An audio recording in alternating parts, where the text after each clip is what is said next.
Muito bem-vindos, cordiais saudações para mais uma edição da nossa revista da semana. Vamos aqui então trocar ideias com os temas que durante o período informativo mereceram destaque e hoje também tem essa identificação para que os nossos convidados poderem trazer, portanto, o que há para se construir por trás da notícia. Já tenho aqui os presentes: Domingos das Neves, Miguel Ambrósio, Fernando Bambi, Carlos Cabaça. Bom sábado, bem-vindos. Obrigado. Bom dia. Bom dia. Bom dia. Obrigado, bom dia. Estamos espectadores. Saudações amigas. Cabaça, tens um ponto prévio. Sim, bom dia João Pinto, bom dia colegas do painel, equipe técnica do programa e em especial, como sempre, a todos os telespectadores dessa magnífica sessão televisiva. De facto, tenho um ponto prévio.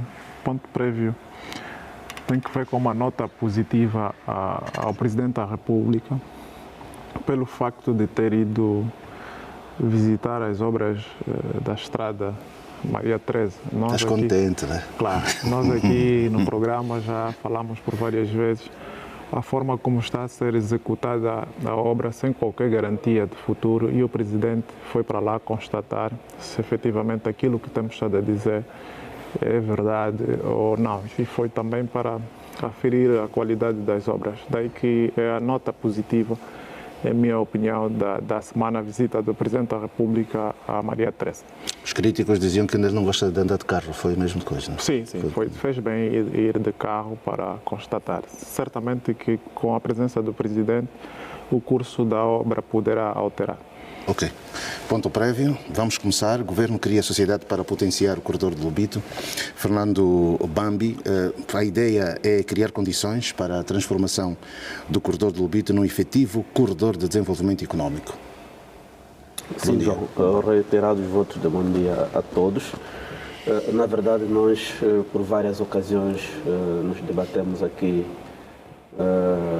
acerca das perspectivas de desenvolvimento que o corredor do Lobito poderá propiciar aos angolanos e ao mundo de uma forma mais geral. Temos consciência que têm vindo a ser canalizados investimentos, sobretudo num consórcio União Europeia e Estados Unidos, e claro que agora o governo decide dar esse passo no sentido de criar uma sociedade para potenciar o desenvolvimento efetivo desse importante corredor de desenvolvimento. Bem, a ideia para nós ela não é de toda má, porque na verdade nós precisamos que o corredor do Lobito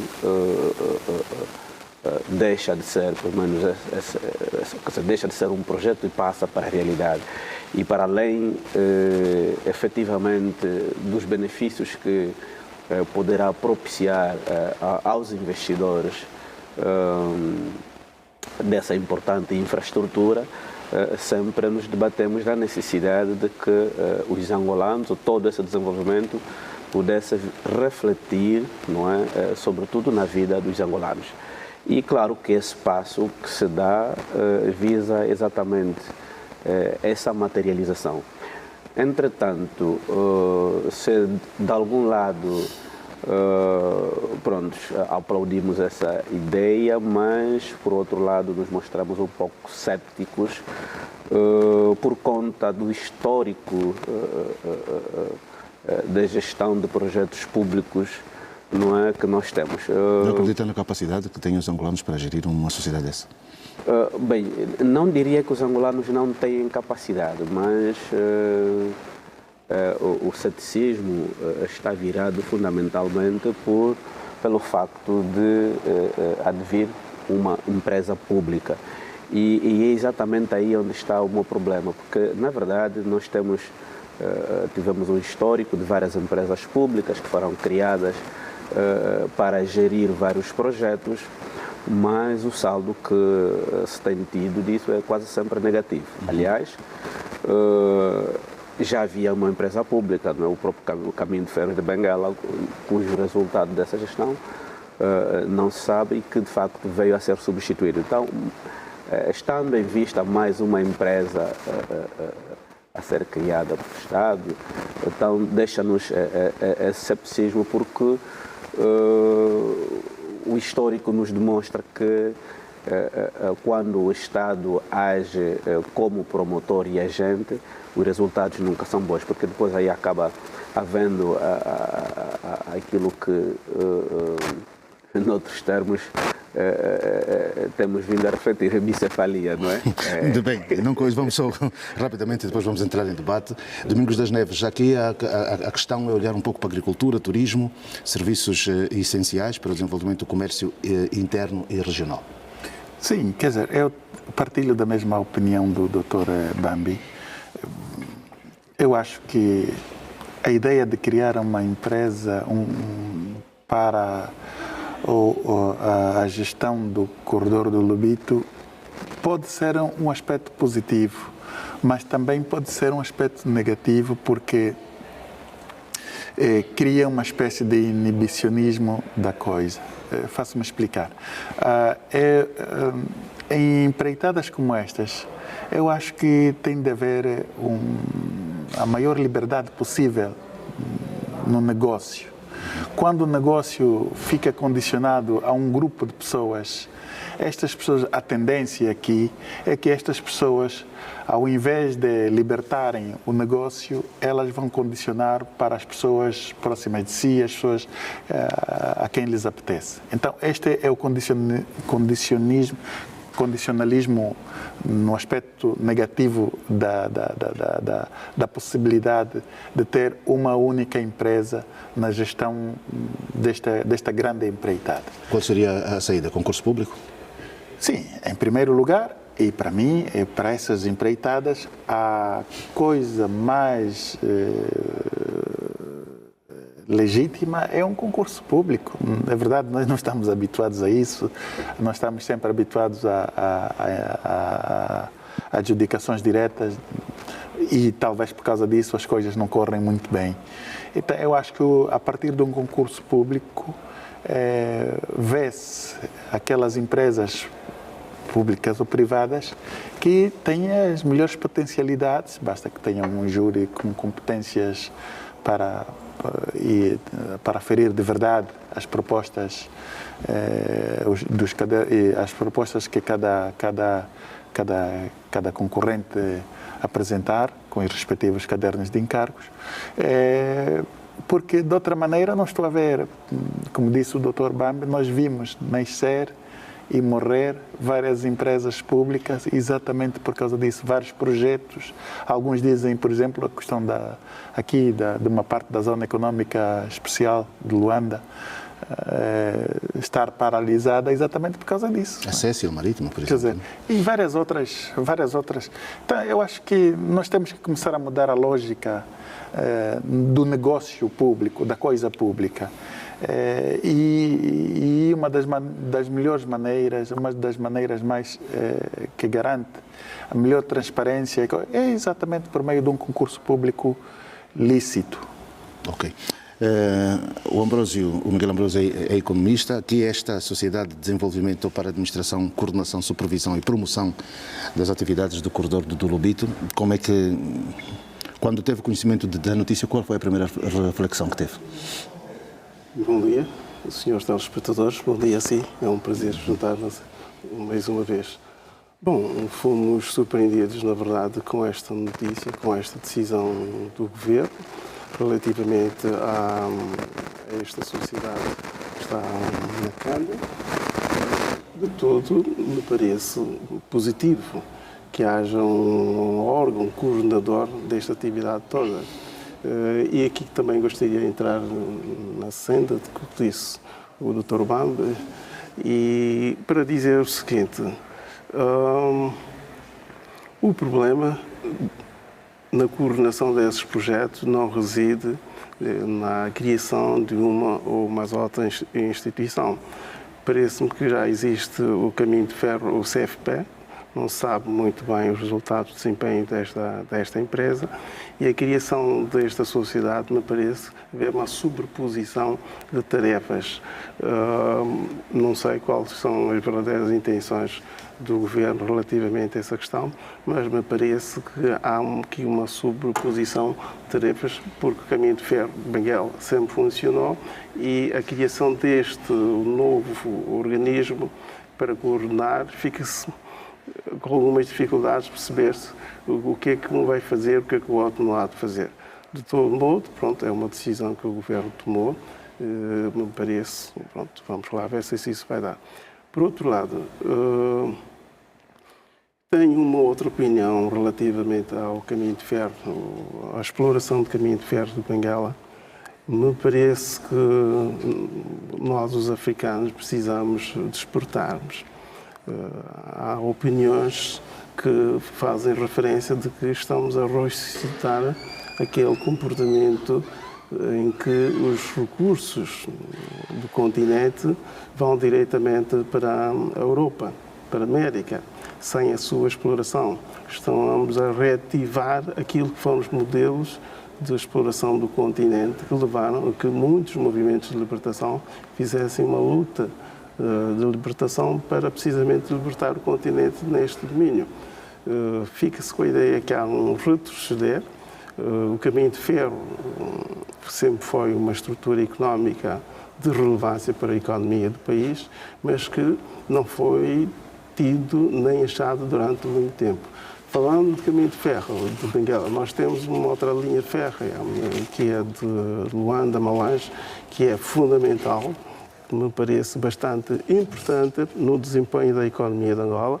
Veja que ela foi construída precisamente para dar substância à economia que era realizada nas províncias de Malange, de Kwanza Norte, do Ige, e que se houvesse uma política consistente no domínio do desenvolvimento da economia agrícola, certamente que por essa altura o Governo estaria a pensar na criação de um outro ramal, que seria um ramal que ligaria o município do local para o Negás, precisamente para alavancar o desenvolvimento da atividade económica agrícola naquela região. Ambrósio, nós já vamos falar dos ramais, porque daqui a pouco vamos falar da ligação Luena-Saurimo. Carlos Cabaça, esse ceticismo aqui apresentado, se tivermos em conta que há de facto esse financiamento americano, foi assinado 753 milhões de dólares para a modernização e reabilitação, não estarão a ser monitorados por essa empresa para que se não desperdice o dinheiro? Pronto, Qual é a ideia que tem? Aqui tem ideia diferente dos meus colegas que me antecederam. Aqui eu estou de acordo com o Governo. Estou de acordo com o Governo, atentos à magnitude do projeto do Corredor do Lobito. O Corredor do Lobito, tanto quanto sabemos, é um projeto que tem sido financiado por investimento externo, e há exigência por parte do investidor sobre algumas matérias, desde logo essa questão da criação desse segmento que vai cuidar do Corredor do Lobito. Estou de acordo porque, João Pinto, repara, nós não estamos a falar de um projeto qualquer, nós estamos a falar de um dos projetos de maior magnitude do nosso país, embora ainda... E essa questão do histórico que foi deixado, que muitos projetos depois não se desenvolvem? Não, fica diluído. Nós temos de confiar no Governo, porque o Governo falha e nós criticamos, mas temos de confiar no Governo, porque se não confiarmos no Governo, depois também fica complicado para nós enquanto cidadão. Uma coisa é criticar aquilo que tem sido mal feito e a outra coisa, é apresentarmos ceticismo num projeto que eu entendo ser de extrema relevância. Porque, João Pinto, nós estamos a falar de um projeto que envolve centenas de milhões de dólares e é fundamental que o Estado intervenha tanto na gestão desse projeto. Lá mais para frente, se o Estado entender que já há garantias fiáveis para que o privado adentra no projeto, aí sim. Por agora, João Pinto, eu acho que esteve bem o Governo, embora reconheça aqui a ideia dos colegas que em alguns momentos a gestão do governo falha, mas não podemos estar a vida toda na desconfiança da gestão do governo. Eu acho que é sim importante criar-se esse segmento. Agora, a grande questão prende-se com quem vai assumir tanto esse segmento. Aí está, tem de ter quadros com capacidades, quadros com idoneidade do ponto de vista tanto laboral e não só para dar vazão àquilo que é o interesse do próprio projeto. No fundo, João Pinto, penso eu que tanto é uma boa ideia do governo com relação a essa matéria. Não apresento nenhum ceticismo em função do volume de investimento que está a ser feito ao nível do corredor do Lobito, até porque dá uma garantia ao investidor, porque é o governo que está a assumir tanto parcialmente a gestão do projeto, porque se for o particular, também aqui olhamos para o nosso histórico enquanto a nossa matriz empresarial, também não exprime grande seriedade para grandes investidores, daí que o Estado tanto adentrou nesse segmento. Mais do que isso, João Pinto, repara que quando o cidadão o empresário vai buscar dinheiro lá fora, o Estado tem de dar uma carta a conforto, né? E agora o Estado está a fazer o inverso. Eu concordo sim com tanto a criação desse segmento e vamos aguardar, João Pinto. Deixo-vos agora para debater, portanto, ao ceticismo e à confiança, se tivermos em conta que, de facto, quando os investidores e muitos, e já debatemos aqui, né, das Neves, que tem exatamente a ver com que nesses 1.300 quilómetros de linha férrea, o que é que as populações vão poder beneficiar também, né? Porque mas, João, não é desconfiança nem ceticismo, não é só uma opinião. Sim. Não é uma opinião aivada, nós não temos nenhuma razão de desconfiar do governo, nem é minha função desconfiar do governo, nem ter ceticismos aos projetos que o Estado faz. É uma opinião vale o que vale, claro. E não tem nada, é a minha lógica de pensar é essa. Eu acho que para esse tipo de negócio o melhor que se tinha que fazer é fazer um concurso público e adjudicar isto a quem, privado ou público, a quem tiver as competências de acordo com os cadernos de encargo. Agora, isto não é nada a ver com desconfiança ou não. Nós damos o melhor dos votos possíveis ao projeto do Corredor do Lobito, como já fizemos aqui várias vezes, né? Mas hoje, quando foi anunciado, deveria já saber mais ou menos o que é que, portanto, as capacidades de percebermos o que é que, com quem o governo deve contar para dirigir. Mas, João, eu percebo que esta é uma empreitada de grande complexidade. Não é uma coisa gostei dessa grande complexidade. Não é algo que se faça de dia para a noite e leva muito tempo. Leva o tempo que leva para elaborar e discutir as propostas para a sua articulação até o pormenor. E eu penso que é um caminho que vai-se fazendo, né? Vai-se fazendo, o Estado como tal vai se dando conta das maiores oportunidades que tem do negócio que tem que se fazer, na medida em que vai adentrando no conceito do projeto. E eu acho que é isso que tem que se fazer. Ninguém nasceu sabendo tudo e os experts estarão a estudar as melhores formas possíveis para a implementação do projeto, quer os angolanos, quer as partes estrangeiras envolvidas, está os Estados Unidos, tem a União Europeia também interessada nisso. Portanto, há todo um concurso de pessoas, de grupos, de interesses que convêm no mesmo negócio. E eu acho que, claro, o fim é que o maior benefício disso tudo seja para nós, os angolanos, não só as pessoas que estão na orla do corredor do Lobito, mas também o impacto que refletir no próprio país, não é? Porque é um ramal importantíssimo que vai ligar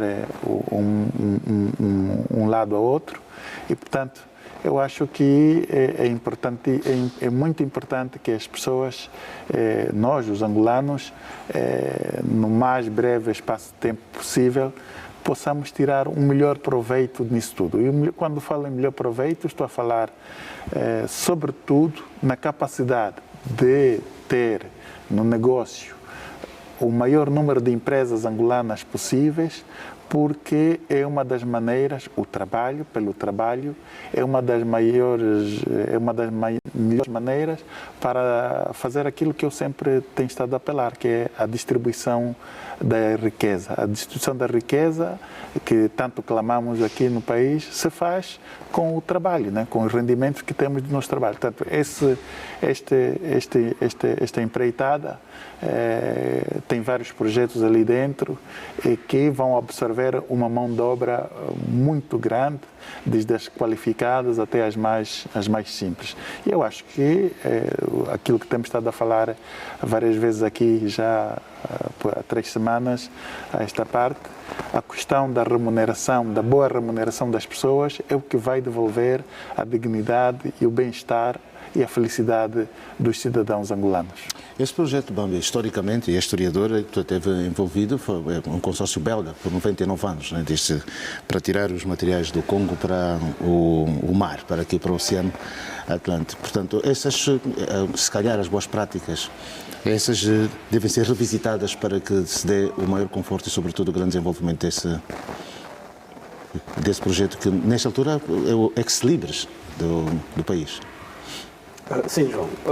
Na verdade, nós, e nas várias vezes que discutimos aqui a questão do corredor do Lubito, deixamos sempre patente e advogamos a necessidade de que o mesmo possa prosperar, porque a ser assim, naturalmente vai tributar para colocar Angola num patamar de desenvolvimento bastante distinto. Não é? Nunca estivemos aqui para pensar que as coisas devem dar erradas, não é? Mas, exatamente, as nossas ideias constituem alguma reflexão baseando-se naquilo que são as práticas. E aqui o João traz a questão do histórico, visitar a história. Naturalmente, visitar a história é muito importante no sentido de se poder observar, não é? Quais foram as principais medidas que contribuíram para a elevação da circulação e concomitantemente do maior fluxo de transportes nessa região, e quais foram aquelas práticas que, em certa medida, dificultaram ou então criaram barreiras para aquilo que eram os objetivos preconizados.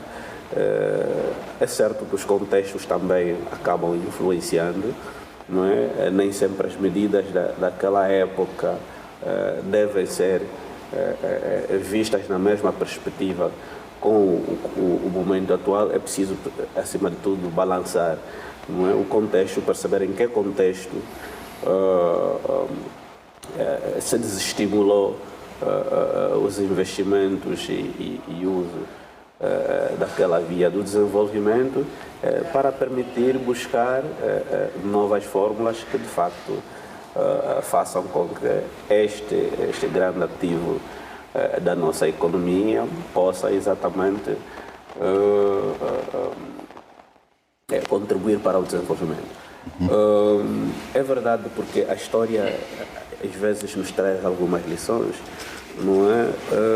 Eu queria, por exemplo, estabelecer um paralelismo com um outro projeto que também foi florescente, teve um momento de auge, mas que depois caiu, que agora está a ser recuperado, que é a exploração das minas de cobre, por exemplo, de Mavoio. Mavoio já no passado era um importante, não é, centro de desenvolvimento econômico, mas houve um contexto em que algumas medidas adotadas levaram exatamente ao declínio, não é, da ECA. Não é ECA como cerveja, mas ECA enquanto empresa de cobre de Angola. E claro que passaram-se vários anos e só agora, que há 2 anos para trás, que o projeto exatamente volta a ser uma prioridade e está a ser desenvolvido. O mesmo acontece exatamente com o corredor do Lubito, que exatamente não tem nada, não tem muita coisa nova. O corredor é um corredor antigo. Agora, o que nós precisamos é buscar as melhores práticas para que, de facto, essa sua exploração seja sustentável, seja duradoura e contribua de forma efetiva para a mudança da vida de todos nós. A mudança de chip, Ambrósio, para que as pessoas, para que haja, digamos que o que disse há pouco Domingos das Neves, que se reflita no desenvolvimento uniforme de todo o país, claro, para além dos salários, mas é sobretudo ver economicamente, portanto, um investimento grande, está aqui mais de 700 milhões de dólares aprovados recentemente em Washington. Como é que depois isso vai entrar para um sistema em que as pessoas se sintam bem, não é? Bom, João Pinto, porque nós temos aquele comboio que vem da Tanzânia. Os sul-africanos vêm anualmente, fazem uma espécie de cruzeiro, né, que sai da Tanzânia até ao Lubito. Esse fator turístico e comercial. Pois, João Pinto, eu já lá chegarei nessa questão que me coloca, mas entendo que substantivamente, em relação a esta nova empresa que o governo pretende abrir, fica-se com a ideia de dar maior substância aos investimentos que estão sendo feitos, quer pelos Estados Unidos da América do Norte e pela União Europeia. Me parece de todo que, tendo em conta as circunstâncias do ambiente económico dos angolanos, a capacidade empresarial, que é praticamente inexistente, para dar realismo económico na exploração do caminho de ferro de Benguela em relação ao nosso país, me parece ser quase que uma quimera, se me permite a expressão. Porquê? Porque fica-se com a ideia de que há uma tácita visão de dar, como dizia há bocado, substantivo portanto, o investimento dos norte-americanos e da União Europeia em busca de patrocínios políticos. Ora, nós precisamos desses países um patrocínio que nos leve ao desenvolvimento da nossa economia. Honestamente, olhando pela malha empresarial daquela região em que subjaz o corredor do Lubito, não me parece que possamos ter grandes resultados. Não me parece. Tenho algumas dúvidas, porque o investimento do setor privado é muito escasso. Eu peço desculpas de estar a ser bastante cáustico, bastante crítico, mas nós temos que colocar as questões de forma realística para que nós possamos encontrar, dar luzes, dar, digamos, as dicas necessárias para que os decisores deste país tenham isso em conta. O que podemos fazer neste momento em relação ao corredor do Lubito é, digamos que é paliativo. Portanto, o objetivo é desenvolver o caminho de ferro do Lubito para mais exportar a matéria-prima em bruto para o Ocidente e não para desenvolver o nosso continente. Cabaça, já para terminarmos esta temática, és um defensor acérrimo de que os nacionais devem estar à frente desses grandes projetos. Daí a satisfação da intervenção que tiveste? Sim, claro, porque, repara, João Pinto, nós já dissemos aqui que se não for gerido os grandes projetos por empresas nacionais, quanto a mim, nada adianta, porque o valor depois é exportado lá para os países de origem dessas empresas. E se o Estado entende, tanto atendendo à magnitude do projeto, nós não estamos a falar de um projeto qualquer, nós estamos a falar de um projeto que vai estar orçado em cerca de 753 milhões de dólares. É muito dinheiro, João Pinto, é muito dinheiro que deve ficar mesmo aqui para nós. O investimento deve ser local, os gestores devem ser local, sem desprimor tanto, claro, a mão de obra estrangeira ou as empresas estrangeiras. É verdade, João Pinto, que o Estado não deve fazer papel de papel comercial, isso é verdade.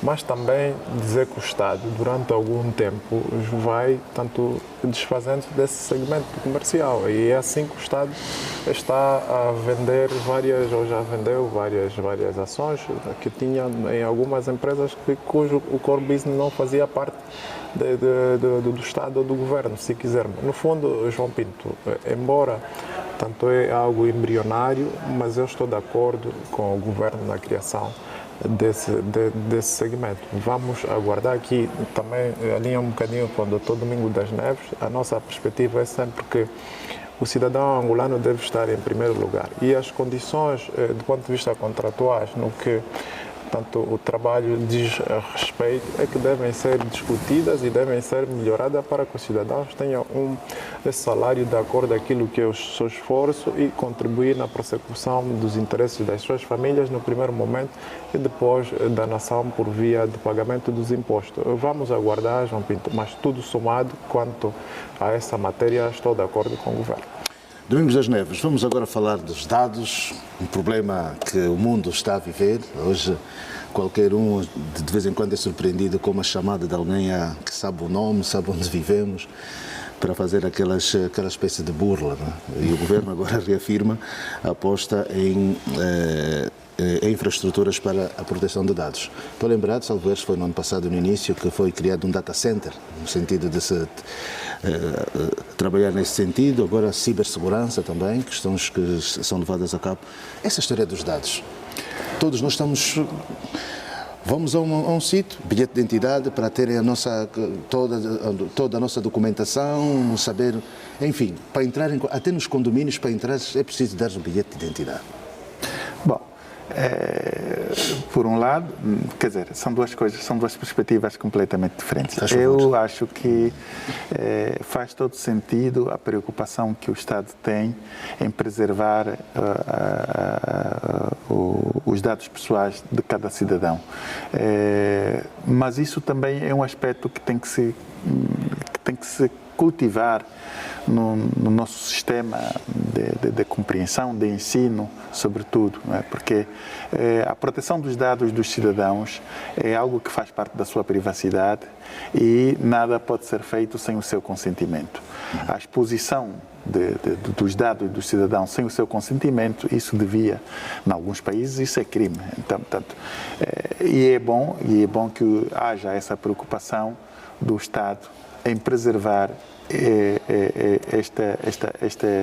esta temática, colocar essa temática como uma das preocupações do direito da privacidade dos cidadãos. Falava que isso é um elemento que nós temos que colocar na cultura educacional, na nossa cultura educacional diária. Por quê? Porque o João vai a um banco, ou vai a uma repartição qualquer, pública ou privada, e diz, olha, não, o senhor tem que esperar ali, qual é o seu nome?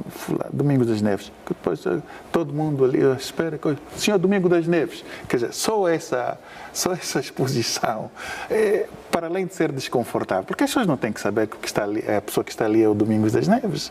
Quer dizer, isto é feito de uma maneira... Claro, sem nenhum sentido de manchar a exposição da pessoa, mas se está a fazer. Então, são dessas coisas que tem de existir um organismo de tutela para que, de facto, se preserve a questão da exposição das pessoas e dos seus dados pessoais. Mas como pedir, por exemplo, acesso não autorizado aos dados? Nós, às vezes, e de quando em vez, somos surpreendidos a receber mensagens que não autorizamos de empresas a nos advertirem de qualquer coisa. É isso que eu estou a dizer. Nada pode ser feito sem que as pessoas... Provavelmente, quando assinamos aqueles contratos de adesão... Aquelas letrinhas. na Unitel ou na Africell, está lá tudo isso. Nós é que não lemos aquela bula. Mas é preciso ter em conta que ainda assim, eu acho que esse é um elemento bom. Se nós estivéssemos habituados a fazer discussões públicas, seria um elemento bom para uma temática de discussões públicas sobre o assunto, né? Porque, de facto, há muita transgressão nisto e eu acho que precisamos colocar um pouco de ordem nisso, exatamente para salvaguardar a privacidade e os dados pessoais das pessoas. Porque muita gente... E por causa disso, temos hoje a facilidade dos burladores acederem aos nossos números de telefone, não sei onde é que eles buscam, não sei onde é que eles encontram, mas o que é facto é que volta e meia molestam-nos com situações desta natureza e há pessoas que infelizmente caem nestas rédeas e sofrem e depois não se sabe como se proteger disso, né? Então, e eles ficam impunes, ninguém os apanha. Pois ficam impunes e ainda ofendem. Mas Domingos das Neves, ofende.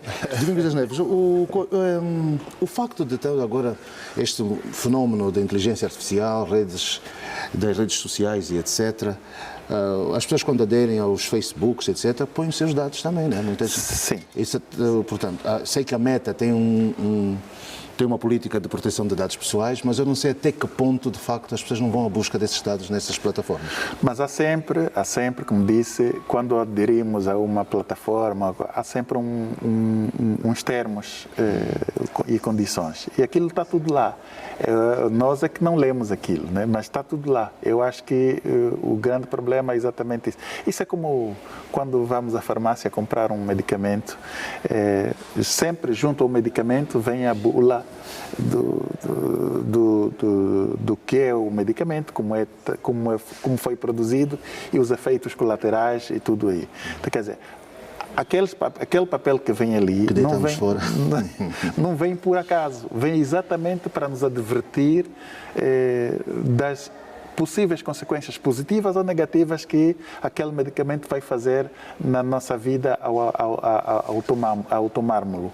E então, eu acho que é exatamente isso que acontece quando aderimos às redes sociais. Tem sempre os termos e condições ali lá abaixo. É verdade, vem em inglês e a maior parte de nós não fala inglês. Então, esse é um grande condicionalismo. Mas eu acho que as pessoas, quer dizer, mesmo até há plataformas nas redes sociais que até mesmo para a exposição do seu número de telefone, tu tens que consentir. E há também a possibilidade de não consentires que o terceiro possam ver o número de telefone ou o seu e-mail. Portanto, há toda uma série de articulações para o uso correto das plataformas nas redes sociais.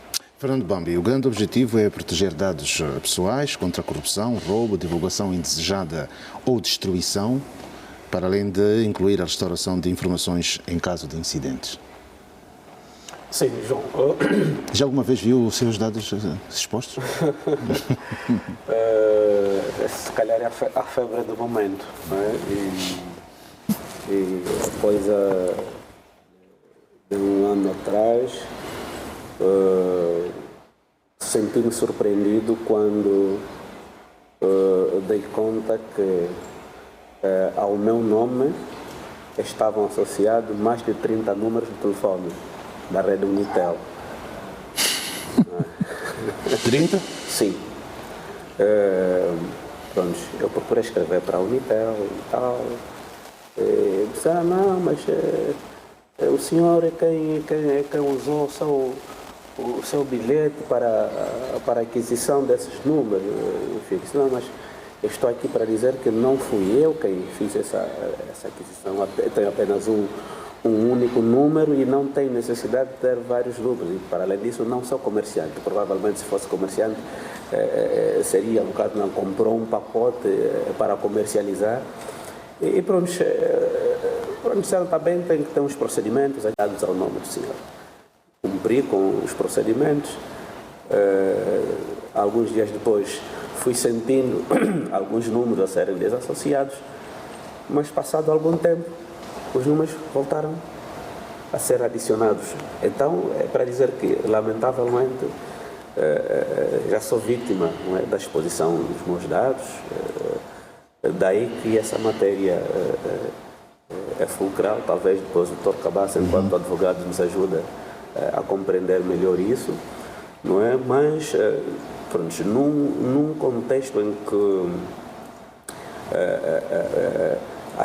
quer dizer, entramos de forma acelerada para a era da digitalização, acabamos naturalmente entrando em vários perigos, não é, da exposição dos nossos dados, que obviamente devem ser rigorosamente protegidos. E essa iniciativa do governo para investir em infraestruturas para a proteção de dados é bem-vinda, mas aqui é fundamental destacar que para que a proteção de dados seja uma questão efetiva, é preciso olhar para 3 dimensões muito importantes, não é? Para o próprio homem, para os processos e para a tecnologia. Então, naturalmente, se esse investimento for direcionado nessas 3 dimensões, provavelmente poderemos ter no futuro, não é, os nossos dados devidamente protegidos. Mas, como disse, as infraestruturas tecnológicas são importantes, o homem é um outro elemento importante que deve ser formado, e os processos, como disse, esteve a dizer agora o Dr. Domingos das Neves, que é muitas coisas, vem aí alguma bula que nós é importante que haja uma educação nesse sentido, de tal forma que os nossos dados não sejam expostos sem consentimento e evitarmos assim vários perigos que o mundo atual nos oferece. Face a esses assuntos, seria importante, por exemplo, numa reforma do ensino, começar-se desde muito cedo a ensinar as crianças? Pois, aí já pela sua face de educador. Sim, entendemos que a componente da educação é muito importante, por mais que a questão da curricularização dessas matérias não puder ocorrer, mas provavelmente pode servir uma das sugestões metodológicas dos docentes, que independentemente da unidade curricular em que ele esteja a ministrar, pelo menos dedicar alguns minutinhos, não é, da abordagem sobre essa matéria. Acho que isso poderá ajudar, porque em certa medida poderá ajudar, porque também temos noção de que, e temos discutido aqui em bom tom, que também muitos são aqueles que estão fora do sistema de ensino, que não têm essa possibilidade. Mas é sempre uma nota a ter em conta a questão da educação para a proteção de dados. Carlos Cabaça, a quem recorrer quando sentimos os nossos dados violados? Aos tribunais, geralmente aos tribunais. Com a devida demora, né, que encontra. Sim, aí está o problema. Nós estamos a falar do reforço das infraestruturas nesse particular, mas é preciso dizer que, do ponto de vista legislativo, nós ainda estamos muito aquém do esperado. Ou seja, só agora que aprovou-se uma lei de proteção de dados, que também não tem assim grandes substâncias. Essa lei deve ser alterada. Mas o problema dos dados, João Pinto, não é um problema de cidadão, é um problema de Estado. O problema de Estado porque, se nós olharmos para aquilo que é o Ministério da Justiça e dos Direitos Humanos, não tem um sistema informático robusto. Como tem sido possível um cidadão ter 2, 3 bilhetes? Porque o sistema permite. O que é feito das nossos dados biométricos, né? As ditas impressões digitais, só serve para tratar bilhete, passaporte, né? E agora as empresas, também aqui outra discussão, erradamente colocam um ponto biométrico, né? Quando a lei estabelece livro de ponto. Pronto, mas essa é outra discussão. João Pinto, se não se apostar nas infraestruturas, no primeiro momento, do Ministério da Justiça, não teremos sucesso. Se não se apostar nas infraestruturas dos bancos e das empresas de telecomunicação, não teremos sucesso. Mas há um senão aqui, Cabaça, que tem a ver com os serviços de segurança. Eles podem ter acesso quando, de facto, as pessoas, pelo menos os serviços forenses, não é? Sim, os serviços de segurança podem ter acesso às informações, por uma questão de segurança nacional. mas os outros serviços, outros setores, para terem acesso aos dados pessoais, deve ser por ordem do tribunal. Não é tanto como se assiste, houve um furto ou um roubo numa loja e vai para lá o pessoal do SIC, pede para recuar as câmeras, para ver se é feito. Isso está errado, não é assim que funciona. Não tem que ser assim para apanhar o ladrão? Não? Tem que ser autorizado pelo tribunal a autorizar que se vá buscar tanto aqueles vídeos ou as fotografias para depois ser discutido em sede da audiência de discussão então isso que vemos de provas, perdão. Então isso que vemos quando nos mandam imagens CCTV da rua de pessoas a andar é crime? É crime porque primeiro, as empresas para colocarem câmera de videovigilância têm de colocar um aviso sobre a entrada, que aqui tem câmera de videovigilância. E vê sempre sorria, está a ser filmado. Exatamente, para que o cidadão perceba que tanto a sua privacidade está limitada em função daquele vídeo. Tal como os bancos também fazem, né? Houve uma fraude, o gerente da agência recua logo as câmeras e vê, olha, o senhor Antônio ou o senhor Luís está completamente errado. Isso é crime. Até porque o nosso Código Penal, João Pinto, agora alterado em 2020, estabelece que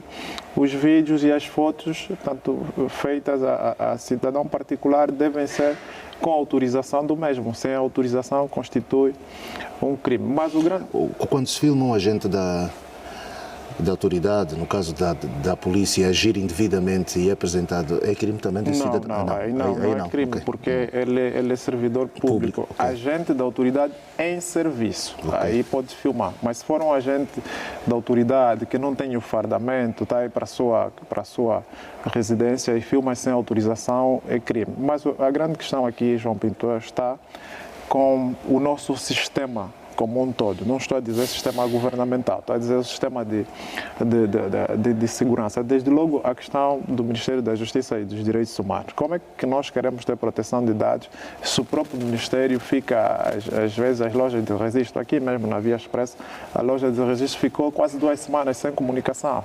Não há proteção de dados. Como é que trabalham? De forma manual.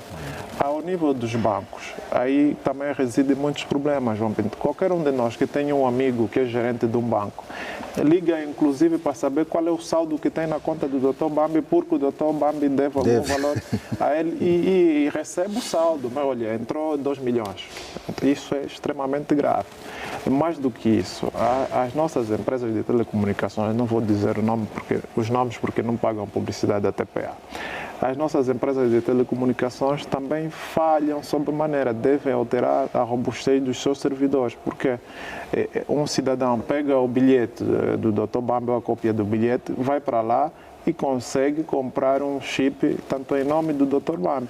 E depois vão associando esse chip tanto à banca virtual, vão fazendo operações fraudulentas. No fundo, João Pinto, para chegarmos tanto à infraestrutura robusta, é necessário primeiro apostar na formação do homem. Sem a formação do homem, podemos comprar todo o equipamento do mundo, não será possível. A questão que se coloca aí, para terminar, quantos tanto especialistas em cibersegurança nós temos no país? Sem medo de errar, não chega a 50. Portanto, é necessário que o Estado aposte na formação dos quadros para depois darem vazão ao reforço da infraestrutura. Mais do que isso, João Pinto, nós temos de passar a discutir aonde devem ficar as nossas bases de dados. As bases de dados do segmento bancário estão quase todas lá fora.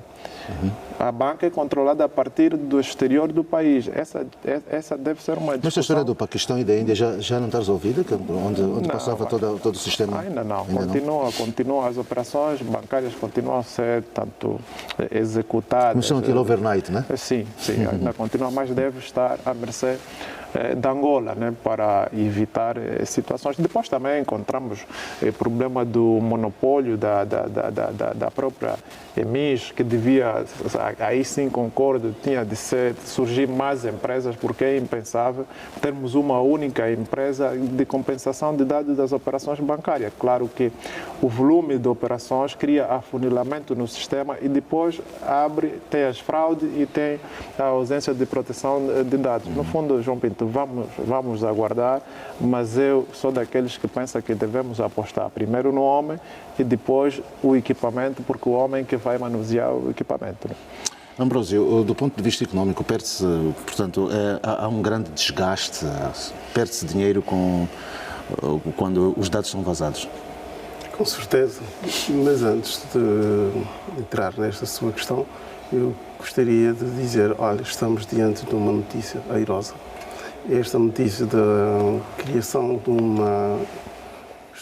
uma infraestrutura é de extrema importância e eu creio que é uma notícia digna de ser ovacionada e quero desde logo felicitar o Sr. Ministro e a sua equipa por terem consagrado esta estrutura.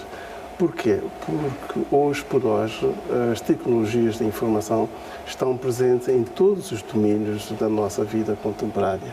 Portanto, nada se faz sem portanto, os serviços de tecnologia da informação.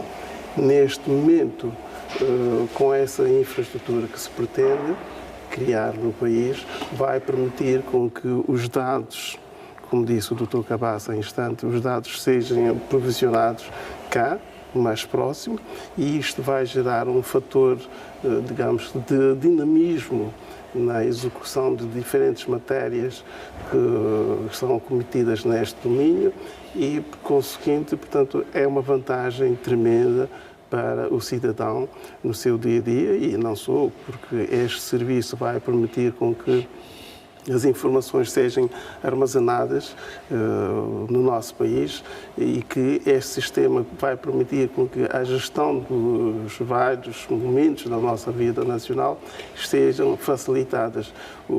É diferente o facto de, imagino que Angola tenha os seus dados algures, num país, valha-me, do hemisfério qualquer, num lugar qualquer do hemisfério, e que para as informações chegarem levam uma temporada.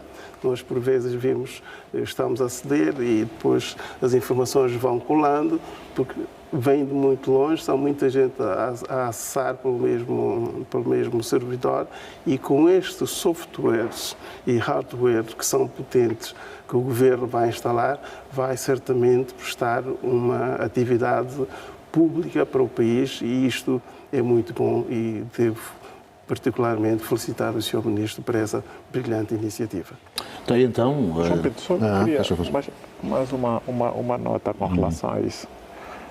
O Estado tem de criar condições de proibição da venda de números dos telemóveis na rua. Porque o que Mas já existe, não?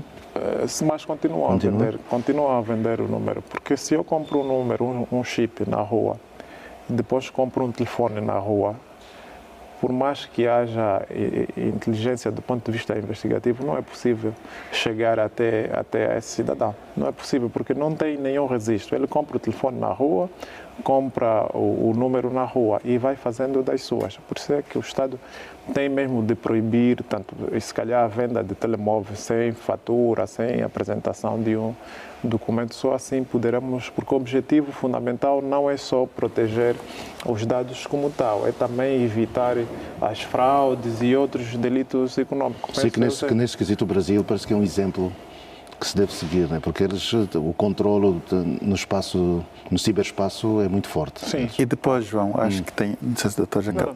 Depois, João, tem o problema de que, e este se calhar é mais grave, há pessoas que usam os dados de pessoas que já faleceram. Sim. Então, quer dizer, é preciso se criar um mecanismo de controle. Eu vejo esse esforço todo que o Estado faz, mas é preciso criar-se um mecanismo de controle que se possa fazer com que quando a pessoa morre, infelizmente, depois haja um sistema que faça uma espécie de baixa de dados. Isso acontece em várias partes do mundo e que com aquilo já não se consegue fazer mais nada, porque a pessoa é dada por falecida, portanto, acabou aquilo que é, digamos assim, Personalidade a sua personalidade jurídica. Então temos muito trabalho a fazer, né? Olha, Então, essas são daquelas ele coisas. aposta no homem, né? Essas são daquelas coisas que nós temos estado a apelar sempre.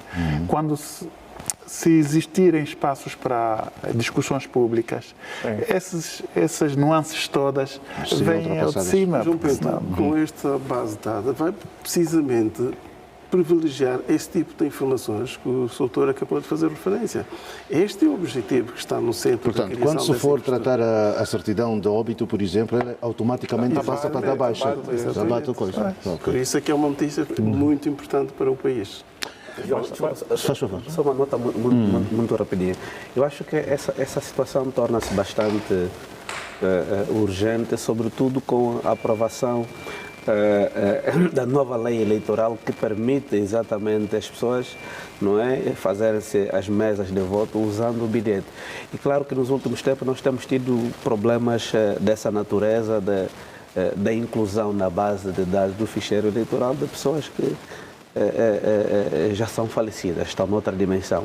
E então, enquanto não houver esse critério rigoroso para o abate, naturalmente teremos processos que quase sempre vão trazer muita conversa e vão levar a descredibilizar os processos por conta de questões que deveriam exatamente ser resolvidos em tempo. Mas, João Pinto, desculpe só, isso é um projeto que não se resolve em 1 nem em 2 anos.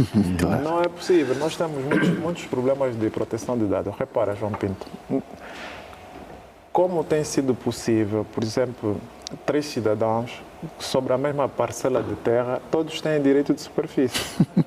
Acontece isso todos os dias. Todos têm os mesmos documentos emitidos pelo Estado e todos eles assinados pelo mesmo governador. Por quê? Porque a nossa base de dados não funciona, João Pinto. E isso não é assunto. Engana-se quem pensa que, pronto, lançamos agora o projeto, em 2027 está tudo. Não, isso leva 5, 6, 7, 10 anos para isso. Ok. Meus amigos, então vamos ao nosso intervalo. Daqui a pouco regressaremos com outros assuntos. Muito obrigado por nos estar a acompanhar. Tenham um sábado agradável ao lado da TPA Notícias. Até já.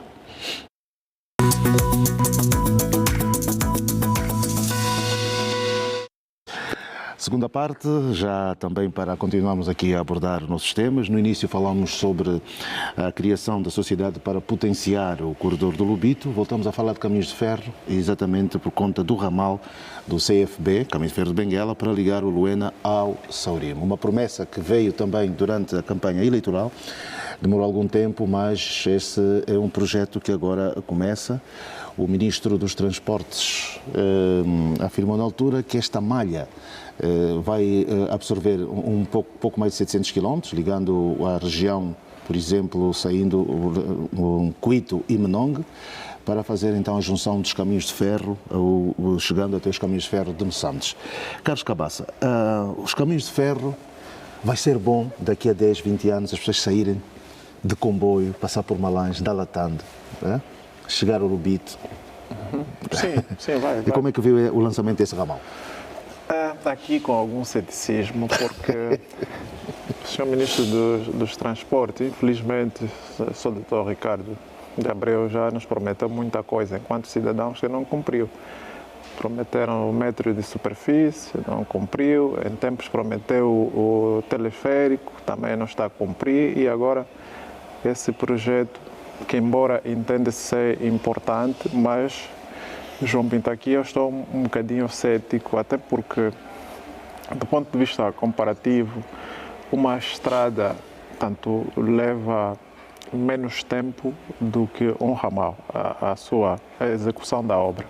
Mas nós assistimos para uma estrada de Maria Teresa Dondo, estamos aí há quase 2 anos de obras, quando lá fora em 5 meses resolve-se 180 ou 200 quilómetros. Com relação ao caminho de ferro, João Pinto, há muita complexidade, porque primeiro tem de se lavrar o terreno, organizar... Mas ele disse que já está todo desminado, não é? Conveniente, sim. Então, com relação às minas, e aliás o general Francisco Pereira Furtado, ministro de Estado e chefe da Casa Militar do Presidente da República, portanto acho que a coisa do mês fez referência dessa questão da desminagem naquela zona em concreto. Aqui sim quero crer que seja verdade esses dados com relação à desminagem, mas não estou a ver, João Pinto, a breve trecho, tanto colocarem esse ramal. Portanto, a ser feito será sempre importante para o país e, sobretudo, para os cidadãos que vivem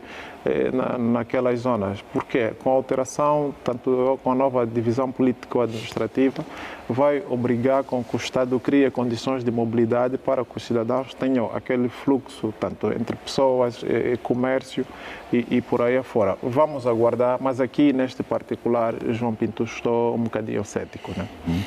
Ambrósio, agora já falamos do ramal, né, no início.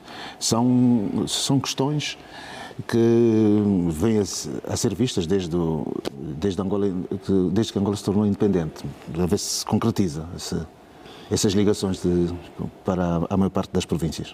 Pois, é como dizia o Dr. Cabaça, realmente estamos expectante para que isto aconteça, mas deixa-me dizer-lhe que Angola é um país de dimensões alargadas, do ponto de vista geográfico, e Doutor, a China é maior, né? Compreenda. Bom, estamos a falar, não estou a comparar em relação e eles à China. só agora conseguiram fazer mais de 7.000 quilómetros de linha férrea. Pois, é precisamente nesta cena que eu ia chegar.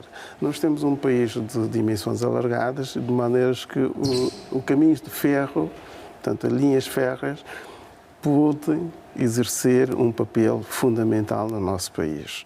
Na mobilidade, quer de fatores da economia, das pessoas, enfim, tudo que gera para o desenvolvimento do país. Infelizmente, estamos muito atrasados. O Dr. Cabaça disse muito bem.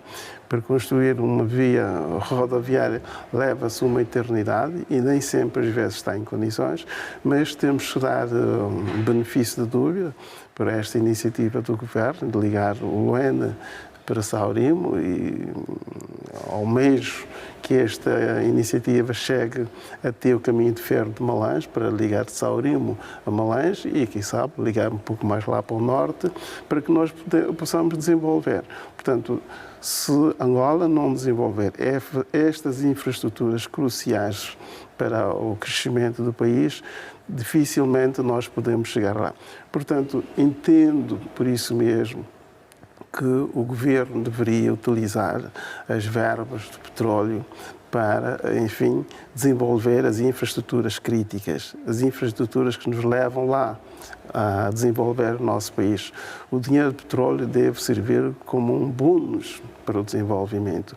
O dinheiro de petróleo deve servir para o Estado angolano formar uma classe empresarial forte, porque os países só são fortalecidos se esses tiverem um núcleo de empresas devidamente organizadas, um núcleo de empresas devidamente estruturadas tecnicamente, para que possamos fazer, digamos que, a exploração conveniente destas infraestruturas. Ora, nós vemos que em Angola não temos um tecido empresarial capaz de explorar essas infraestruturas todas e o Governo precisa trabalhar muito neste sentido. Nós temos visto algumas empresas, sobretudo portuguesas, que operam no nosso país, são as empresas que dão substância a Portugal. Portugal não tem rigorosamente nada comparado a Angola, mas tem as suas empresas que levam ativos para este país. Ativos estes estão recolhidos no nosso país e nós não temos esta nuance que precisa ser criada. De maneiras que, do meu ponto de vista, entendo que o Governo está a proceder como devia, construir as infraestruturas fundamentais e o caminho de ferro é um desses caminhos. Em instante o João falou nos turistas que vêm da Tanzânia, e nós somos um país por excelente, do ponto de vista de oferta turística, é um país inigualável. E há tempos atrás, um turista americano dizia-me que Angola tem 2 vezes mais potencial do turismo que o Quênia, onde aflou uma série de turistas que vão nesse país. Portanto, com a criação dessa infraestrutura, ligando os outros países do continente, portanto, aqui do subcontinente nomeadamente a África Austral, nós poderíamos ganhar bastante, o nosso país poderá, enfim, ganhar uma notabilidade tremenda, ainda bem, neste domínio onde o Sr. Presidente tem estado a fazer um trabalho extraordinário de reconhecer Angola. Nunca Angola foi tão falado a nível internacional e o Sr. Presidente, durante este último mandato que está em curso, ele dedicou-se muito a isto e eu quero, por isso mesmo, felicitar e que, pronto, possamos, de facto, com a vinda dessas pessoas que vão conhecendo a nossa cultura, a nossa gente, o nosso potencial, isso vai fazer com que as pessoas ganhem o interesse em vir cá para o país e, consequentemente, trazerem o desenvolvimento e isto pode ser muito bom para todos nós. Domingos das Neves, a questão regional foi enfatizada pelo Ministro dos Transportes, criando essa malha que pode ligar até o Cubango, depois ao ramal que vai ligar a Namíbia, para além do outro, para além de ir para Saurimo, a partir da ida do Mochico, fazer aquele para a Zâmbia. Portanto, estas são algumas concretizações que se pretendem. Depois vai ter que se modernizar também as locomotivas que andam muito devagar, não é? Bom, eu acho que esse, do meu ponto de vista, é o problema. Eu queria levantar esse problema. Está-se a fazer um grande investimento no ramal, mas eu acho que os caminhos de ferro de Angola, se está a fazer um investimento a sério, tinha que se ter a prioridade da sua modernização. Hoje ainda temos um ramal com um único unidirecional, né? Quer dizer, numa época como essa da modernização da coisa, da rapidez, da celeridade e coisa, nós ainda estamos com uns caminhos de ferro de Portugal dos anos, no início de século XX. Portanto, eu acho que não compadece com aquilo que são as nossas exigências. Temos que ser mais ousados. Nós temos que ser mais ousados, temos matéria-prima, temos dinheiro, tanto a tecnologia, como disse o Dr. Cabaça, faz-se formando as pessoas, investindo na formação das pessoas. E eu acho que nós temos quadros qualificados, temos quadros altamente qualificados. O país, em 50 anos, formou muita gente, está aqui dentro e fora do país. E eu acho que para essas empreitadas nós temos que, ambicionar o maior possível. E eu acho que não se pode gastar tanto dinheiro assim para termos uma obra sem a qualidade exigida, nós não precisamos concorrer com ninguém, nós só precisamos apresentar os serviços de qualidade para nós mesmos, né? É o que acontece, por exemplo, não tem nada a ver agora aqui, mas, por exemplo, falaste há pouco tempo que há essa ligação possível que vai se fazer com a Namíbia e coisas. Mas nós temos problemas ainda nas estradas, com as estradas. Os nossos meios de transporte aqui não conseguem, não são autorizados a circular na Namíbia por causa das condições e vice-versa. As condições, os meios de transporte namibianos não vêm aqui porque as nossas estradas não têm condições. Portanto, essa adequação das estradas, que é um propósito a nível da África, da nossa região, da SADC, a questão das infraestruturas. Nós ainda não conseguimos conformar isto. Quer dizer, eu acho que ao fazermos esse tipo de projetos, temos já que pensar na conformação que é exigida no projeto no âmbito da SADC. Nós não podemos mais pensar na lógica de Portugal de 1900. Quer dizer, eu acho que precisamos ser um pouco mais ousados. Mas tem a ver com o quê? Com as consultorias? Nós até temos um parceiro estratégico bom que é a China, que tem das maiores linhas férreas do mundo. Pois, mas... E das melhores, diga-se. Mas nós... E que fizeram das piores estradas do mundo, no nosso país. Eles dizem que não fizeram as piores, foi o que se escolheu. Esse é o grande problema e eu acho que nós temos que começar Pronto, lá está essa questão, né? Porque lá na China fazes mal, vais preso. Sim. O negócio, a maneira como nós fazemos o negócio público é que depois define a nossa forma de ser e de estar. Mas isso prejudica muita gente, isso afasta o investimento de afasta o investimento de muitos empresários externos, tanto e condiciona os internos, né? Portanto, eu acho que seria bom, ao pensarmos esses ramais, a extensão desses ramais, pensar imediatamente e ao mesmo tempo na sua modernização, porque fazer daqui a Malange 7 horas, se tanto, de comboio, quer dizer, é preferível ir de carro, não é? Mesmo com o mau estado das estradas. Portanto, tem que ter uma vantagem a mais, para além da segurança, a andar de comboio. E a vantagem a mais é a celeridade. E hoje o mundo é assim, quer dizer, até mesmo Portugal agora está a se confrontar com este desafio da modernização do seu ramal, né? Porque do jeito que está, a nível da Europa continental, aquela que conta, Portugal está na cauda dos países que com o sistema de transporte ferroviário. Então, e agora está a fazer uma adequação, como se pede na União Europeia. Eu acho que nós, aqui em Angola, temos capacidade de fazer mais e melhor. Estamos mais integrados. Quando é que vamos fazer um Lubito Luau? Oh. Bem, seria todo desejável. Se... Dizem que as paisagens são maravilhosas. Não é? Isso é indiscutível, não é? Aliás, sempre que analisamos o caminho de ferro de Benguela, também sublinhamos a sua riqueza turística. E claro que nós temos 1001 paisagens que de facto deviam ser desfrutadas pelos angolanos, mas claro que por não existirem incentivos e políticas muito bem direcionadas, faz com que de facto esse importante ativo esteja adormecido. Bem, agora queremos esperar que com essa lufada de ar fresco, não é?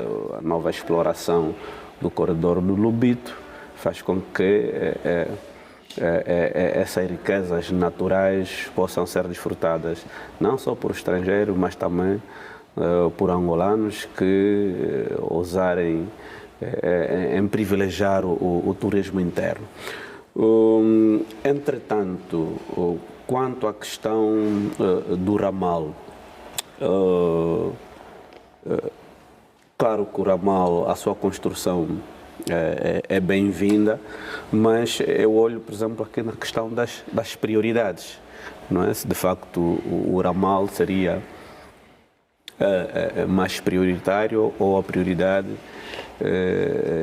incidiria na construção de rodovias mais adequadas para garantir a fluidez. Dr. Bambi, a estrada Malange-Saurimo é um espetáculo. Mas como é que sai de Luanda para Malange? Não, estou a falar Malange-Saurimo. Foi prioritário, né? Como é que chegas até lá? Sim. Como é que chegas Não, chegar até Malange vai ser Sulavancos, mas de Malange a Saurimo... Sim, não, mas eu estou a olhar para a ligação Luena-Saurimo. A estrada Luena-Saurimo. Sim, a estrada Luena. Até porque as pessoas que vivem mais para o sul vão de comboio até Luena e de Luena vão de carro até Saurimo, quando querem coisa. Pois. E por que eu olho para a questão da prioridade, não é? Em privilegiar primeiro rodovias em condições e depois, caso o fluxo de mercadorias e de circulação de pessoas e bens assim o justificasse, exatamente partirmos para a construção do ramal. Se não, vejamos, e já disse o Dr. Domingo das Neves que quase que toda essa infraestrutura ferroviária que nós temos, não é? Herdamos do passado colonial. Nos 50 anos da independência, nós não tivemos ainda uma iniciativa, não é? Endógena, não é? Que não passasse pela reabilitação desses espaços que o colono havia criado. E quando falamos do colono, o colono tinha objetivos estratégicos para a implantação dessa malha ferroviária, não é? Haviam recursos estratégicos para assegurar o seu escoamento do interior para o litoral e do litoral para a metrópole, e lá onde não era possível chegarem às ferrovias, havia um programa de construção de rodovias para facilitar esse processo. Então, a questão da integração. Há um assunto que ninguém fala, que é a ligação ferroviária que havia no Porto Ambuim. Sim. Chamavam Benguela Velho, uma coisa qualquer, não é? Sim, por acaso, no período colonial foram tracejados vários... Não, mas aí havia mesmo, inclusive está lá ali em Eram Férvia. objetivos económicos. Vários, sim. Não, Os caminhos de ferro devem ser feitos, devem ser construídos com um objetivo estratégico. Qual é o objetivo estratégico? Porto Ambuim era café, não é? É a economia, exatamente. Porto Ambuim era o café e tínhamos um outro ramal de caminho de ferro de Luanda, que era para o Dondo, que acabou de não ter uma utilidade. O que é fundamental aqui dizer é que os caminhos de ferro... Não, para o Dondo teve muita utilidade. Pois, mas agora não. Por isso eu me estava a referir que o facto de haver um ramal para o Dondo por causa da importância económica que o Dondo tinha, que era o terceiro parque industrial da Angola. Sim. Portanto, a importância que o Dondo tem, até hoje tem importância. Eu estava a dizer, a importância do caminho de ferro é para... Estão lá as 3 barragens. É para alavancar a economia. Ora, o governo não deveria construir os caminhos de ferro por uma questão de vaidade, por uma questão política, para demonstrar. Deve ser feita com uma base de uma viabilidade económica, o que não tem estado a acontecer. Não acontece porque nós temos o caminho de ferro de Luanda a Malange. Como sabe, foi o eixo rodoviário que desenvolveu Angola. Se o Cabaça fala muito do Cambambi, o doutor Ambrósio foi passar a vida a falar de Malange. Fazia parte... Malange passa pelo Quase Norte. Temos que puxar a nossa sardinha, não é? Mas estava a dizer que havia um desenvolvimento da economia agrícola nessas 3 regiões a que me refiro, que é o Ige, Malange e Kwanza Norte, que era um espetáculo que desenvolveu o país todo. Então, por isso que estava a defender no início um ramal para o local. Pois, com certeza, porque o Ige é uma terra... ainda, de gás, né? Pois, a terra de gás. O Ige é um dos territórios, o Ige, Malange, Kwanza Norte, são bastante férteis. Houve um desenvolvimento da economia agrícola... É só inverter a ordem. Kwanza Norte, Malange e o Ige. Não, Malange, Kwanza Norte e o Ige. Por favor, me devolvam a palavra. Então, é importante que este caminho de ferro esteja ativo. Eu, por bocado, quando falávamos disso, o João disse que íamos falar sobre os caminhos de ferro, sobre os ramais, e por causa da importância estratégica. Nós temos o caminho de ferro de Malange a Luanda e o Ige. De Luanda a Malange. Luanda a Malange, como quiserem. E que está paralisada, não tem vida económica nenhuma. Passa um comboio por semana, e se calhar nem sei se ainda existe um comboio. E tu tens mesmo aqui em Luanda, o caminho de ferro de Luanda, que vai para a Viana, devia ter uma utilidade tremenda no escoamento, não digo escoamento, não transportação. É o que o doutor Domingos disse, ela devia ser com 2 vias. Exatamente, não transportação das pessoas. Com riscos de colisão. Né? O caminho de ferro de Luanda não tem funcionalidade nenhuma, não tem utilidade nenhuma. Deixa só o doutor Bamba terminar o seu raciocínio. Eu queria discordar que o caminho de ferro de Luanda não tem utilidade. Nós é que não estamos a dar a devida utilidade. O caminho de ferro tem. Pois era no sentido que não estão a dar utilidade. Sim. Não estão a dar utilidade. Porquanto, como dizia, que nós deveríamos ter a possibilidade de explorar aquelas iniciativas que já existiram no período colonial. Havia muitos ramais. Por exemplo, estava-se a construir um ramal, não é? Que ia para... Esse até não era ramal, esse mesmo era uma via férrea, o caminho de ferro do Congo, não é? Que exatamente permitiria o escoamento do café, do Ige e do cobre de Mavoio, tal como o caminho de ferro do Ambuim, que exatamente visava escoar o café do Ambuim. O caminho de ferro de Malange foi exatamente criado por conta da produção algodoeira lá da Baixa de Cassange. É? Então, tudo tem interesses económicos. Sim, né? para tudo tem interesses económicos. Porque o caminho de ferro tem essa utilidade.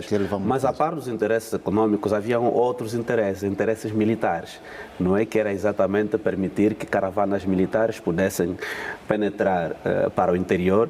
Daí que, por exemplo, muitos ramais deixaram de existir porque tinham fundamentalmente essa finalidade. Por exemplo, no caminho de ferro de Luanda tinha um ramal que ia para Cachito, não é? E permitia exatamente a penetração de contingentes. Como assim, Canhoca? O comboio da Canhoca. De contingentes militares, mas claro que nós não temos essa necessidade para associar os caminhos de ferro à componente uma questão militar. estratégica só, não é? Sim, exatamente, mas fundamentalmente de propiciar o desenvolvimento econômico. Mas foi há 4 anos, Bambi, que foi lançado, que diziam que iam fazer uma coisa para o IJ. Está a caminho de ferro do Congo. Pois, Ou foi fake news? É aquilo que o Dr. Cabaça já disse, não é? Apontou o dedo que, de facto, muitas promessas nos foram feitas, não é? E, sobretudo, nesse setor dos transportes, e quase que pouca coisa caminhou. Então... É para ver que até o caminho de ferro que levava ao novo aeroporto, foi inaugurado o aeroporto e o caminho de ferro parou, não é? Sim, o setor, desculpe, Sr. Dr. Bambi, o setor dos transportes, e sem desprimor ao Dr. Ricardo, que eu até gosto muito dele, mas o setor dos transportes é o setor que mais falha, repara. Não há dinheiro, Cabaça. Hoje o cidadão, o setor do transporte permite, em 50 anos de independência, que o cidadão seja transportado numa moto de 3 rodas. Até aqui na Avenida Fidel de Castro, as pessoas já estão a ser transportadas numa moto de 3 rodas. E não estamos a olhar o perigo, os transtornos que essas motos causam. Então, o Sr. Ministro dos Transportes, com devido respeito, e o Sr. Governador de Luanda, tem mesmo de ter coragem e parar com esse tipo de serviço. É muito risco. Nós pensamos que isso é uma brincadeira. Às vezes nós estamos a dirigir, temos que dirigir também a cuidado desses motoqueiros e transportam muita gente. Não tem opção. As pessoas não têm opção. E agora que apareceram esses... Sim, mas tem de se investir aqui ao nível dos transportes. Repara, esse tipo de transporte poderia existir, como essas motos azuis agora que estão a aparecer, mas para determinados lugares e não para uma via expressa como... Não, nem em determinados lugares. As pessoas não são para serem transportadas naquelas motos. Repara, o Estado proíbe... Depois as pessoas não são habilitadas, claro, ficam ali a conduzir sem habilitação. Claro. Sim. O Estado proibiu com que as viaturas já se vulgam o quadradinho, portanto, não devem fazer interprovincial. Mas o Estado está a permitir com que as pessoas sejam transportadas nas motos de 3 rodas. Estamos aqui a inverter, portanto, o curso do desenvolvimento. Era mesmo só essa nota, porque é mesmo importante, há muita gente tem que acrescentar também o fato das motorizadas levarem 3 pessoas. Claro. Também tem que ser visto. Claro. Muito bem, já terminou? Vamos ter comunicação?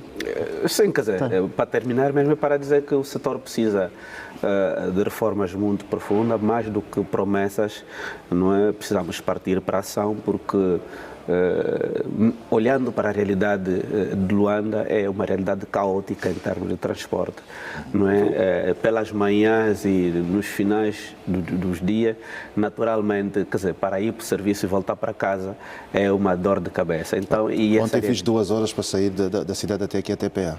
Pois, então, isso é resultado de que os investimentos nesse setor precisam ser estudados e serem adotadas em soluções muito mais objetivas e evitarmos muita promessa que depois acaba sendo irrealizável. Eu acho que é preciso a questão da mobilidade em Luanda particularmente é da maior fraqueza da governação.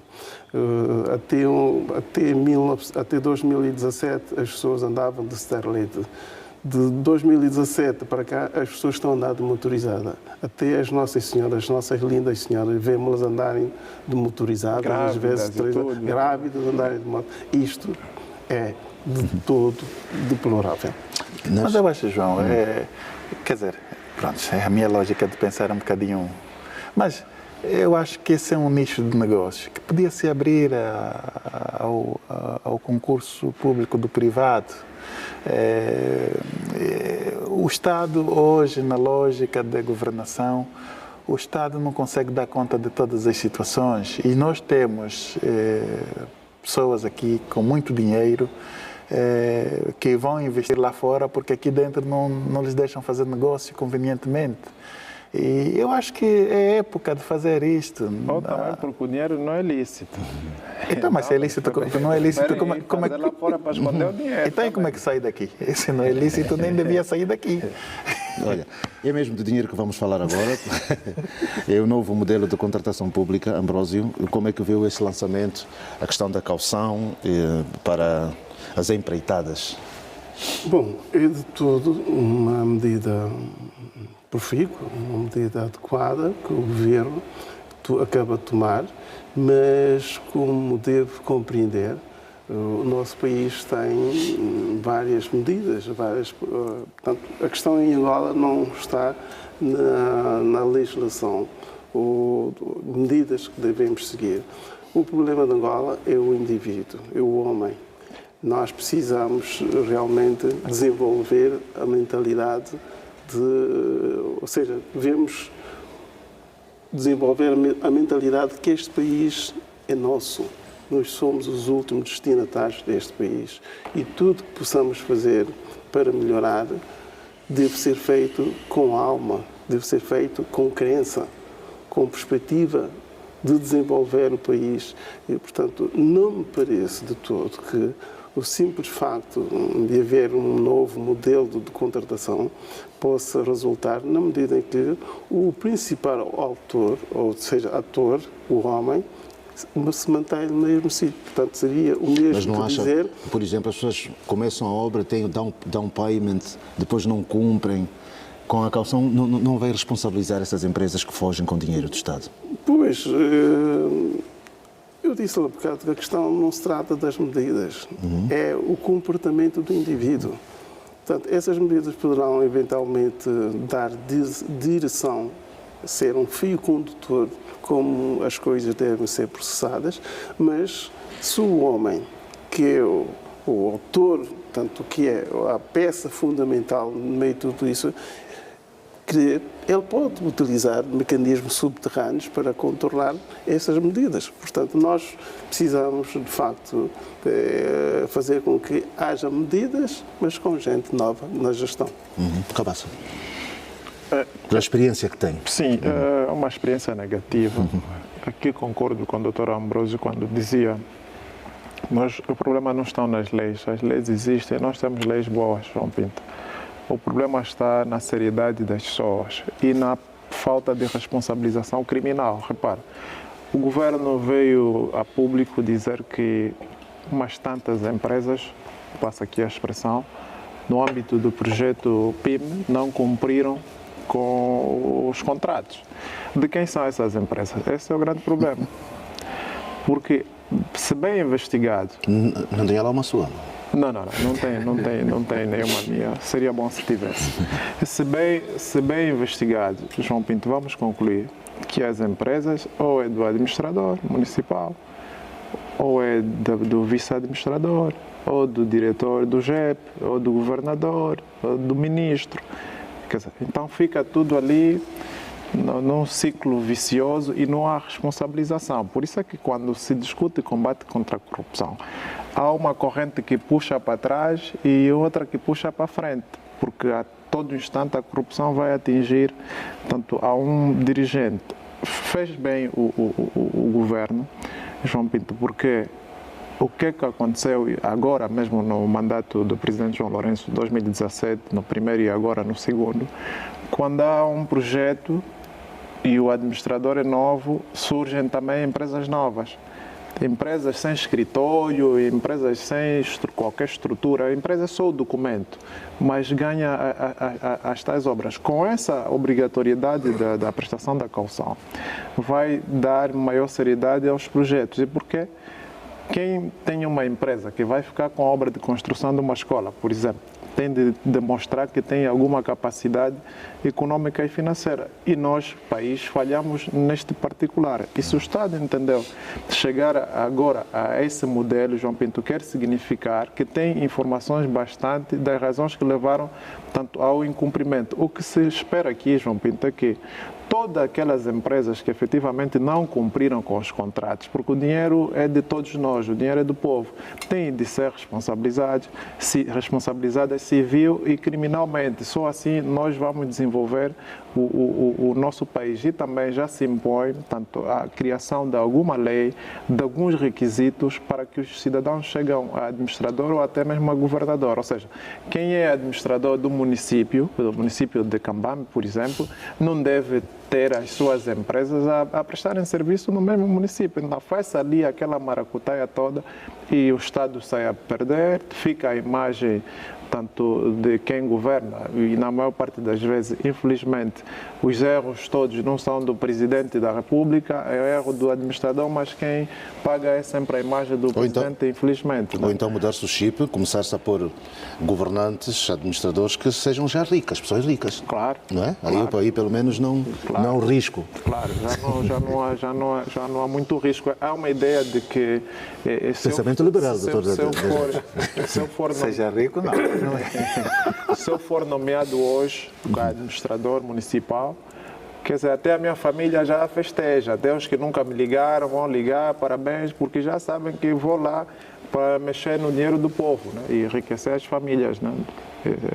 Essa é a nossa realidade, infelizmente. Vamos aguardar, João Pinto, mas eu sou daqueles que pensam que quem não cumpriu com os contratos, a ele deve ser movido um expediente criminal para se responsabilizar tanto dos seus atos, porque do contrário vamos continuar a adiar o desenvolvimento do país. Bambi, Sim, João. este novo modelo traz alguma esperança? Tira o ceticismo? Não, aqui acho vou alinhar meus colegas. Não há razões para a retirada do ceticismo, porquanto muda apenas o espírito da lei, da norma, mas as práticas continuam as mesmas. Aliás, tem sido esse um dos cancros que tem estado a impossibilitar, não é, o desenvolvimento sustentável do nosso país, porquanto os detentores dessas empresas, não é, pelas razões que os colegas já fizeram referência, não é? É verdade que muitas das empresas nascem do dia para a noite porque a pessoa assumiu um cargo e concomitantemente cria essas empresas para abraçarem os projetos que serão aprovados nesse município ou nessa província. Bem, outros, inclusive disfarçado, não é? Para não, quer dizer, associarem as suas empresas, associam empresas de amigos, não é? Mas que sabem que depois o circuito é o mesmo. Daí que exatamente. Mas como é que toda a gente sabe e os tribunais não sabem? Como? A Procuradoria. Como é que toda a gente sabe e a Procuradoria não investiga, os tribunais não... Bem, não sei se os tribunais não sabem e a Procuradoria também, mas eu quero olhar para aquilo que foi o... Mas aqui, deixa eu tomar, me desculpa só, sem te cortar, com a permissão do João Pinto. Nós temos um país que temos mesmo de discutir o segmento empresarial. Repare, os proprietários das empresas de prestação de serviço são os administradores municipais. Colocam em nome do Dr. Domingos como testa de ferro. Proprietários das empresas de segurança são as polícias, os comandantes da polícia. Proprietários das farmácias são os diretores dos hospitais. Então, se não desconstruirmos isso, nós não teremos um país desenvolvido. Era só para dar essa nota. E isso é a olho de todos, João Pinto. Isso acontece a olho de todos. Porque o país não criou as condições suscetíveis, cada um possa desenvolver segundo as suas capacidades. Não encontram oportunidade de apoio institucional e utilizam estes caminhos subterrâneos, porque basta vermos a vida, o nível de vida em que muitos governantes levam, que não é suscetível ao um funcionário público. Bem, olha, não temos muito tempo, deixa eu só acabar para o Domingo das Neves, está muito calado, ainda não falou. Doutor Bambi, só para terminar o seu raciocínio. Sim. No entanto, o modelo não resolve, porquanto a implementação de novos modelos deveriam ser antecedidas de estudos, de análise, para perceber o que é que falhou, onde é que falhou quem é que falhou e o que é que há de ser feito com essa pessoa que falhou.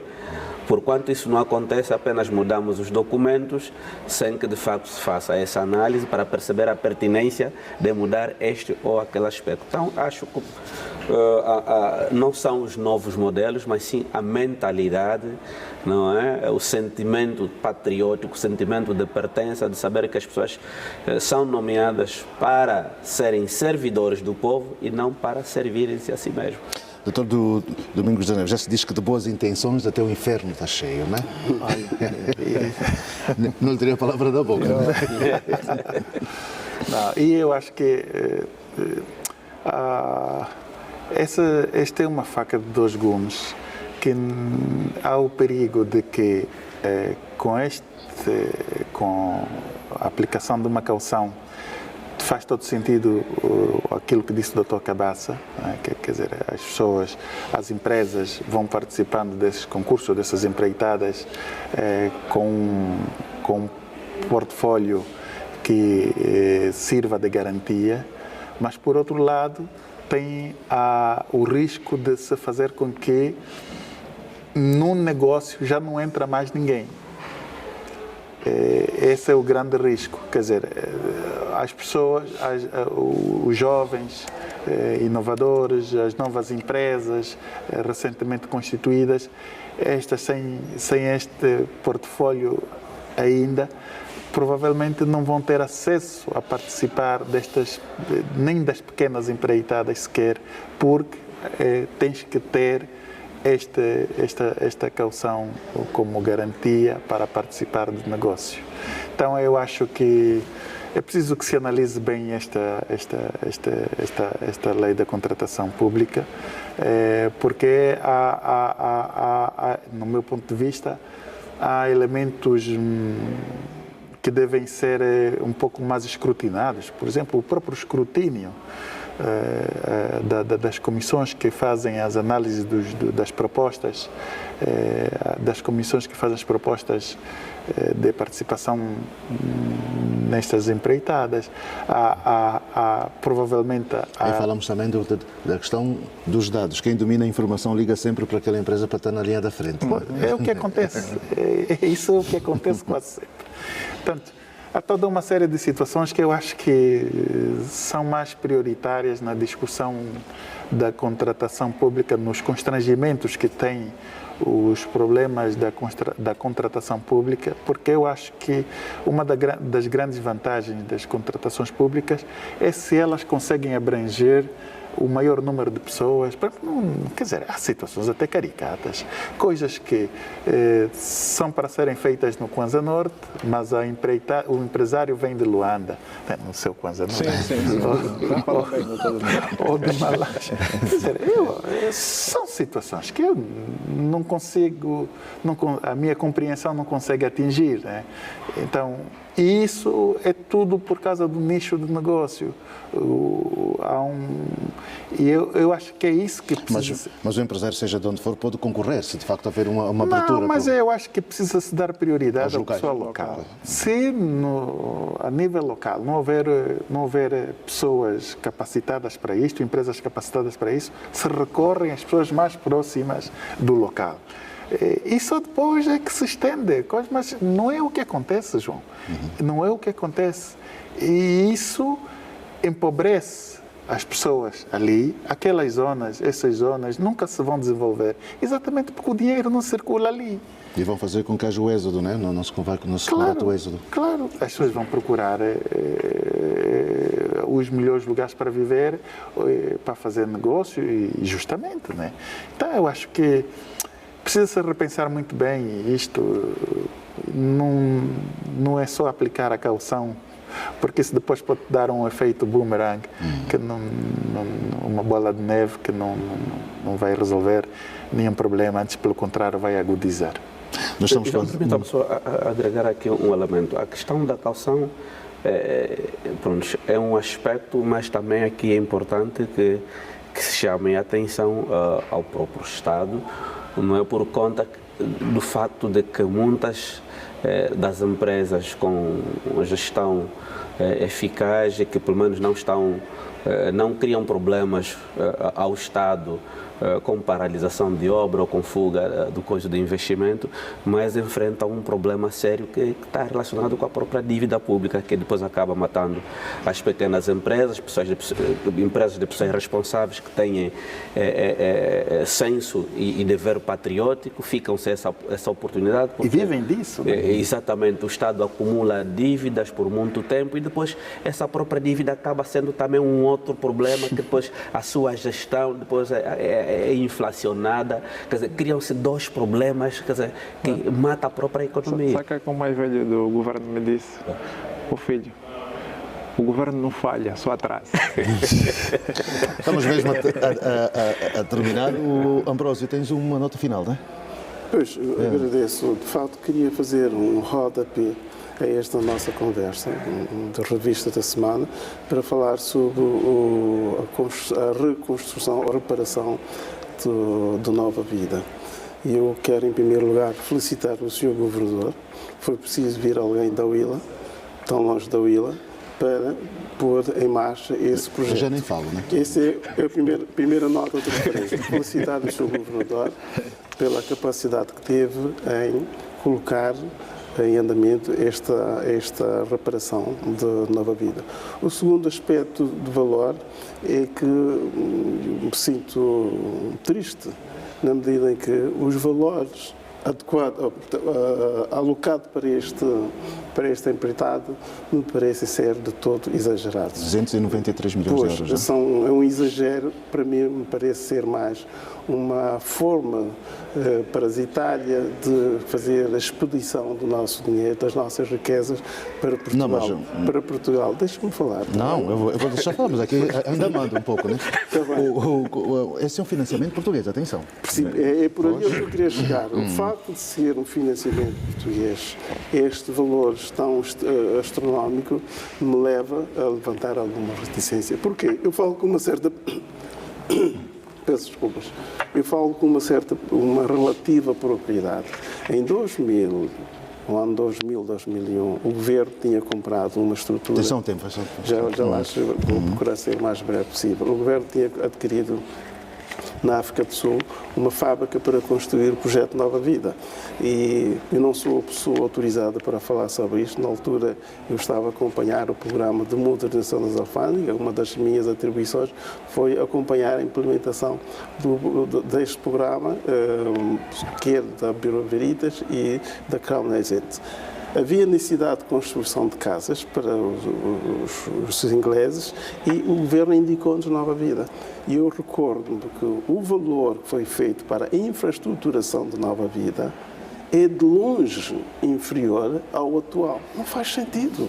Não faz sentido. Alguma coisa não está bem. E nós não podemos estar a drenar as nossas divisas quando nós temos muitas necessidades no país para beneficiar o país e, ainda por cima, um país ex-colonizador. Já agora, quanto foi? Não me apetece dizer porque não é a minha autorização. Muito bem. Olha, bom funge.